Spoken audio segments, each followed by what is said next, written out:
Hi, I'm Avery Trufelman, host of Hark Daily, a new way to hear the best moments from the world of podcasts. Each weekday morning, you'll hear 5 captivating clips from the day's news, culture, and more, all in 20 minutes. Check it out at harkdaily.com.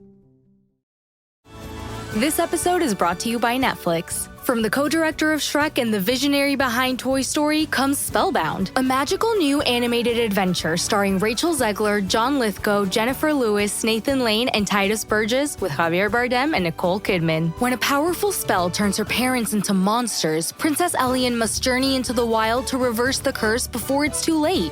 Watch Spellbound only on Netflix November 22nd.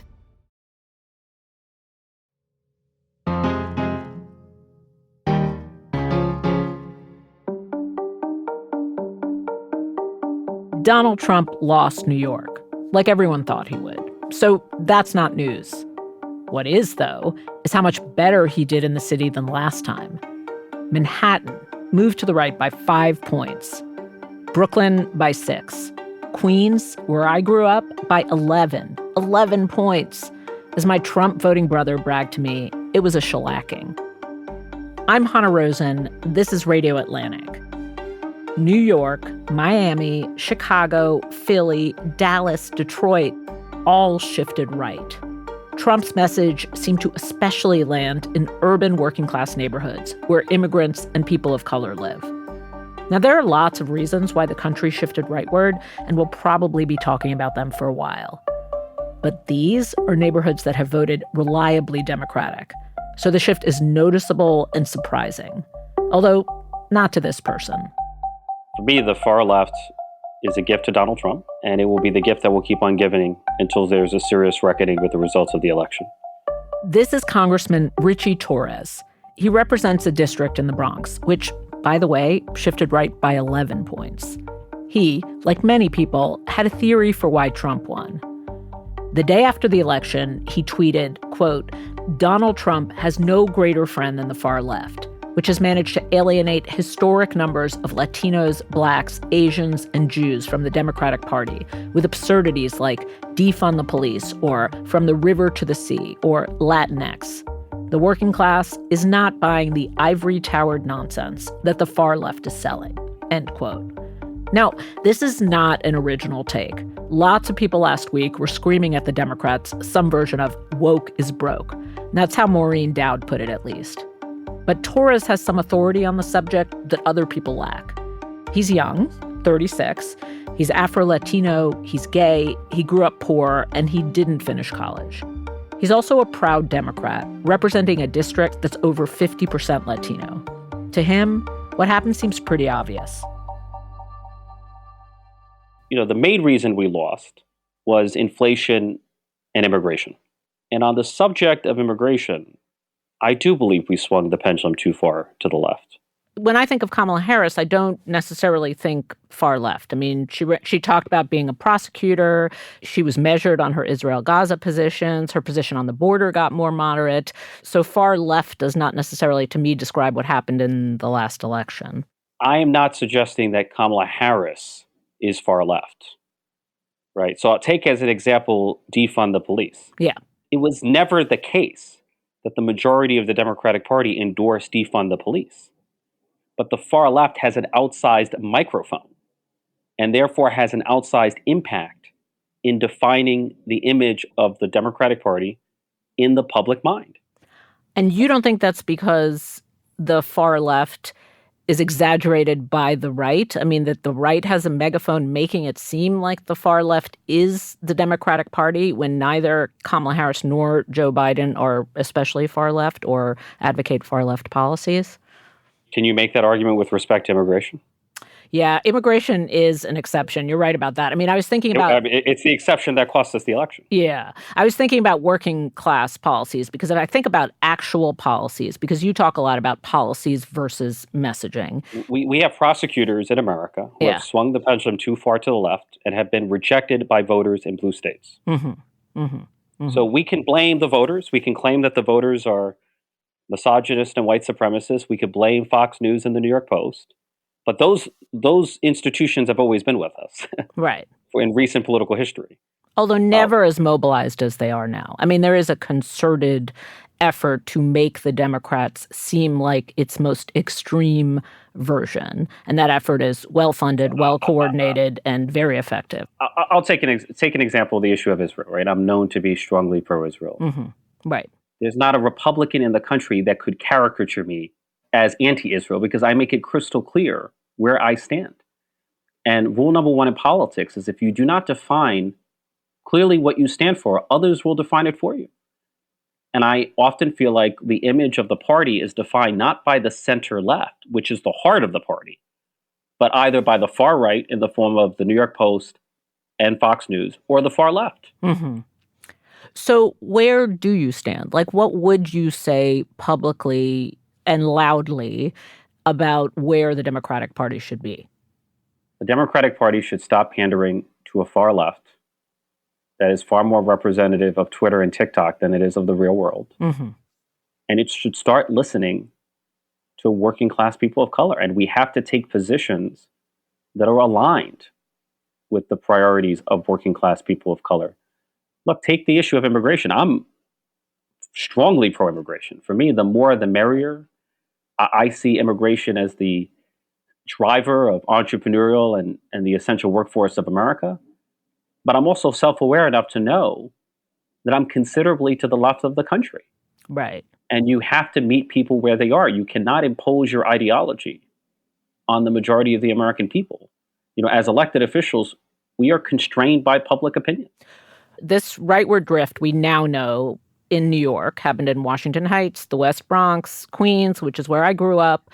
It's working class communities of color. So how do you explain that? Is it all immigration? Sort of what is that? Look, for me, what was most troubling was not only the fact that Donald Trump won, but how he won. You know, not only did he crack the blue wall in the industrial Midwest, but he's beginning to crack the blue wall in urban America. Mm-hmm. You know, he came within 5 points of winning New Jersey. Right. He came within 12 points of winning New York. Yeah. He won nearly 30% of the vote in the Bronx, which is one of the most Democratic and Latino counties in America. And keep in mind that the trends that we are seeing unfold long predate the 2024 election. Donald Trump made inroads among voters of color, particularly Latinos, in the 2020 election, and he decisively built on those gains in the 2024 election, but he did not begin those gains in the 2024 election. So you think it's police and immigration? The main reason is inflation and immigration and public safety. But you know, on the subject of inflation, we were a victim of circumstance. Like supply chain disruptions during COVID led to high inflation. And when you're the incumbent party in power, you're blamed for what happens, no matter fairly or unfairly. And to be blamed for inflation is a political death sentence, right? So that to me is not the fault of the party. You know, inflation is a global phenomenon with global causes, but immigration is different. I do feel there was political malpractice that led to our loss of credibility on the issue of immigration. You know, since 2022, there has been an unprecedented wave of migration whose impact was felt not only at the border, but in cities like New York, where the shelter system and the social safety net and municipal finances were completely overwhelmed. You know, in December of 2023, Quinnipiac reported that 85% of New Yorkers were concerned about the impact of the migrant crisis on New York City. Despite clear signs of popular discontent, the Biden administration waited 2.5 years before issuing an executive order regulating migration at the border. And by then, it was too late. The political damage had been done. The Republicans had successfully weaponized the issue against us. Okay, this is helpful. I'm seeing, you know, your critiques come across on Twitter as broad critiques, the sort of, you know, general broad critique that we don't speak to the working class. And there are parts of that don't totally make sense to me. But I think you're narrowing that to a couple of specific and important issues. Well, I think first, it's Twitter, so I'm constrained by the limits of tweets. But if you read, I would recommend that you read all the commentary I've made, not simply one tweet that gained more than 3 million views. But the first tweet I sent out was about the complicated electoral environment that we were entering. Like Vice President Harris was at a structural disadvantage in an anti-establishment atmosphere. Right? The majority of Americans disapproved of the Biden administration. The majority of Americans feel that America is on the wrong track or heading in the wrong direction. And the majority of Americans feel that they are worse off today than they were 4 years ago. Like, that is an insurmountable challenge, no matter who's the nominee. Right? It's about structural reality rather than individual personality. Now, we thought that Donald Trump was so radioactive that we could overcome that structural challenge. And we were wrong. Did you think that, by the way? Did you also think that? Were you surprised? Look, I'm shocked but not surprised. Like, I find Donald Trump's victory to be shocking but not surprising, because in recent electoral history, there is no precedent for an incumbent party winning a presidential election when more than 70% of Americans think the country is on the wrong track or headed in the wrong direction. And so in the end, it is not surprising that Trump fatigue was outweighed by the popular discontent over inflation and immigration. After the break, I asked Torres how he thinks Democrats can rebuild after this loss.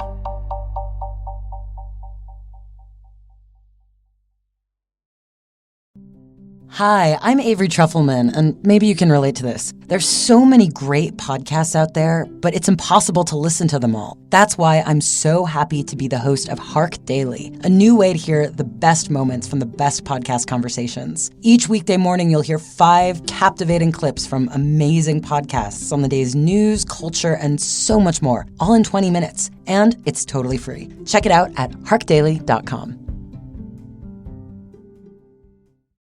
This episode is brought to you by Etsy. Oh. Hear that? Okay. Thank you. Etsy knows these aren't the sounds of holiday gifting. Well, not the ones you're hoping for. You want squeals of delight. Happy tears. How did you? And spontaneously written songs of joy. I am so happy. Oh yeah, oh yeah, oh yeah. Okay, the song needs a bit of work, but anyway, to get those reactions, make sure everyone on your list feels heard with handmade, handpicked, and designed gifts from small shops on Etsy. Gifts like personalized jewelry, custom artwork, cozy style items, vintage pieces, and home decor to celebrate all of your favorite people and their specific kind of special. For original gifts that say, I get you, Etsy has it. Okay, so let's turn to rebuilding. It seems genuinely difficult in 2024 to compile a Democratic Party that's working class voters plus urban college educated, mostly white liberals. Do you have any ideas or thoughts about how to stick those two coalitions together? I would look to New York as a success. I mean, New York was a profound disappointment in 2022. Lee Zeldin was masterful at weaponizing the words of the far left against the Democratic Party, causing congressional losses in 2022. But in 2024, we had a resounding success. We took back nearly all the congressional seats that we had lost. We ran on the strength of strong candidates like Laura Gillen and Tom Suozzi and Josh Riley and Pat Ryan. And the common thread among all of them is that every one of them is a centrist or center-left Democrat. So for me, the lesson learned there is that the road to 270 electoral votes and the road to the congressional majority runs through the center-left, not the far-left. And can you say what center-left sounds like? What is a center-left Democrat talking about? Are they talking about specific constituent issues? Like, what does it look like to be responsive? Economically populist, right? We have to convey the sense that we're fighting for working people, right? And that we're holding powerful interests accountable, right? And I think that's where the left is onto something, right? I think what we should avoid are the excesses on issues like immigration or public safety, right? There should be nothing resembling defund the police, nothing resembling open borders. Like, people do care about border security. People do care about public safety. we have to ensure that we're on the center of those issues while doubling down on economic populism. So weirdly, like why on a national level, like an Elizabeth Warren-ish message, it sounds like what you're talking about.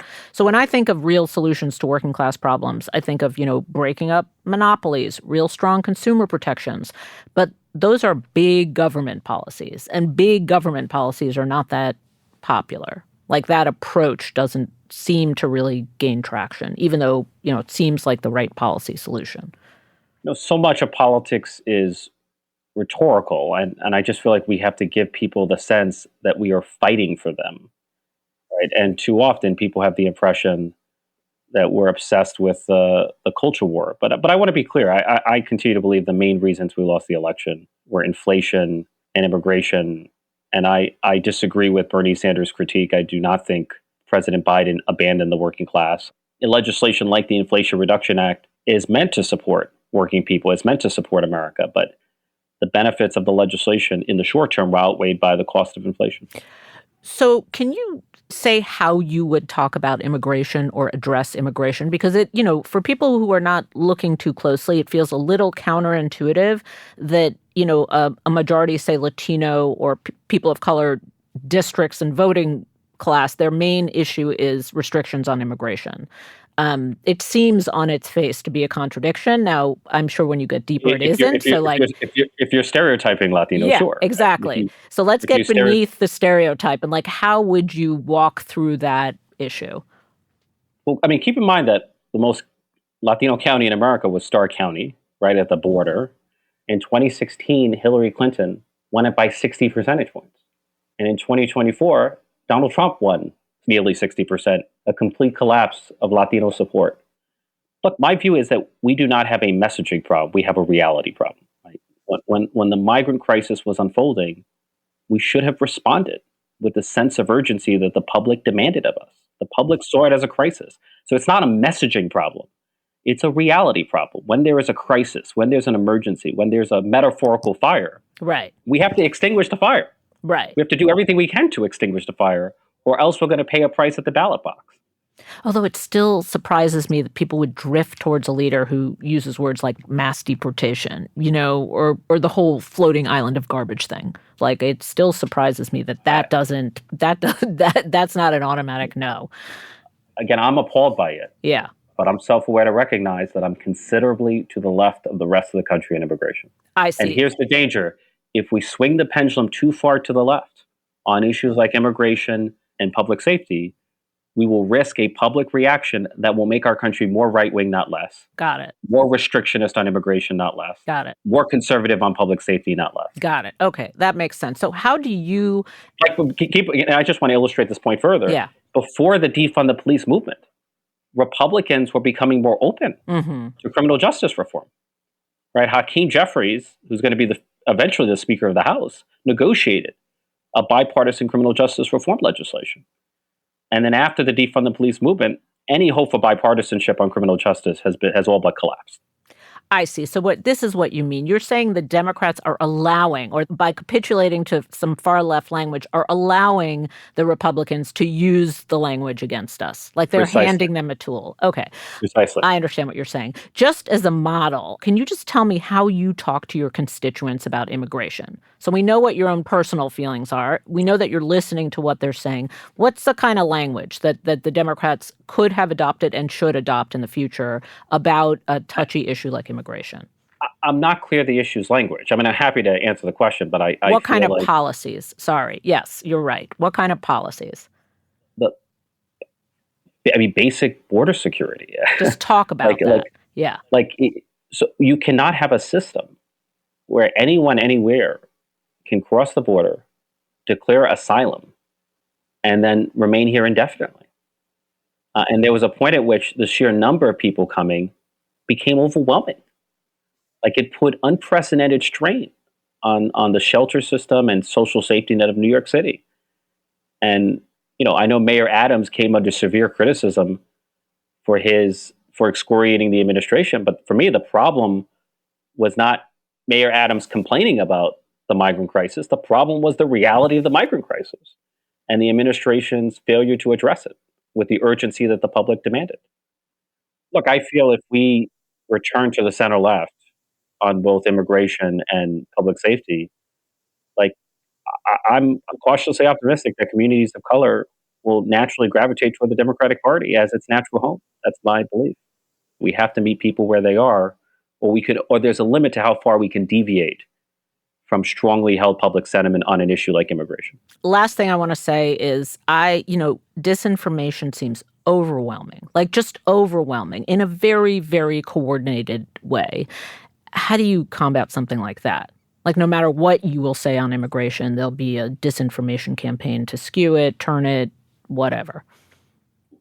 Look, we do our best to speak out against disinformation, but I'm not, and I'm probably in the minority here. I'm not convinced we lost because of disinformation. Like, if you remove inflation and immigration from the table, we win the election. Okay. We win the election. Okay. Because Donald Trump's net favorability has been chronically underwater. He is unpopular among most Americans, but he was seen as a change agent, as an alternative to a status quo marked by inflation and the migrant crisis. If you change the status quo, he no longer wins the election. That's my belief. Okay. All right. This has been really, really helpful. I really appreciate this. Thank you. Of course. This episode of Radio Atlantic was produced by Kevin Townsend and edited by Claudine Abade. It was engineered by Rob Smirsiak. Claudine Abade is the executive producer of Atlantic Audio, and Andrea Valdez is our managing editor. I'm Hannah Rosen. Thank you for listening.